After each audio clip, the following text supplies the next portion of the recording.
Developing countries at the mercy of the worst effects of climate change have something to lean on to help recover losses or engage in proactive measures to mitigate the next episodes of extreme weather and its effects. Our Kenneth Paciente details the President's inking of the proposed Loss and Damage Fund Act, which gives the country more leverage and capacity to conceive, propose, engage, and put forward measures and money matters dealing with compensating countries hit by the worst effects of climate change going forward. It's not easy for Chona every time there is a storm or bad weather. Their area in Masambong, Quezon City is often flooded, which damages their belongings and other properties. Nakakatakot. Isa pa, talagang umabot hanggang Kesame yung baa. Yung mga gamit namin lahat nalubog, wala na kaming inilabas dahil mas inuna namin yung sarili namin.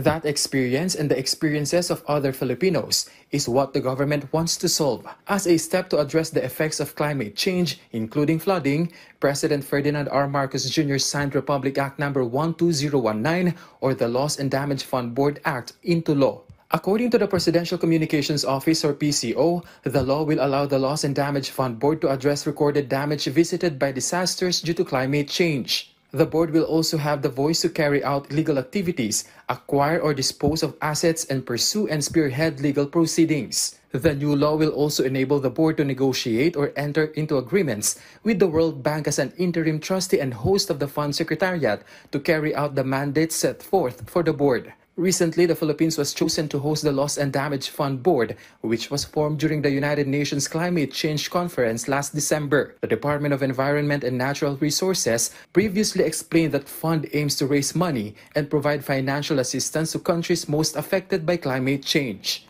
Mahalaga ito dahil yung Loss and Damage Fund, yan ang pondo na binibigay ng mga developed countries, mga mayayaman na bansa.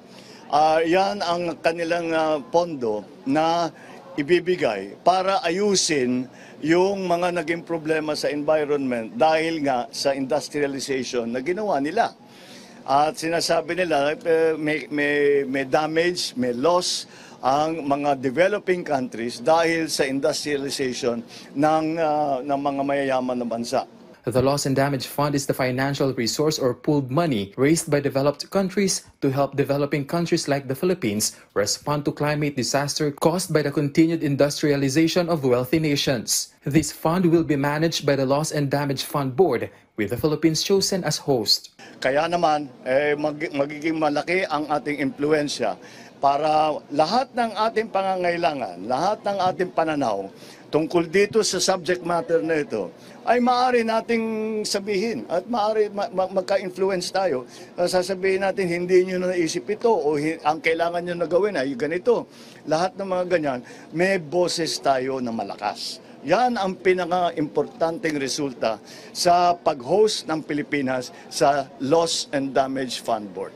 The Finance Department is delighted on this development and states it is looking forward to host the board and determined to ultimately set the gold standard in doing so. The DENR had previously asserted that the Philippines is the most qualified to host the Loss and Damage Fund Board because the country is one of the most adversely affected by extreme weather or the effects of climate change. Kenneth Paciente from the National TV Network for a New and Better Philippines.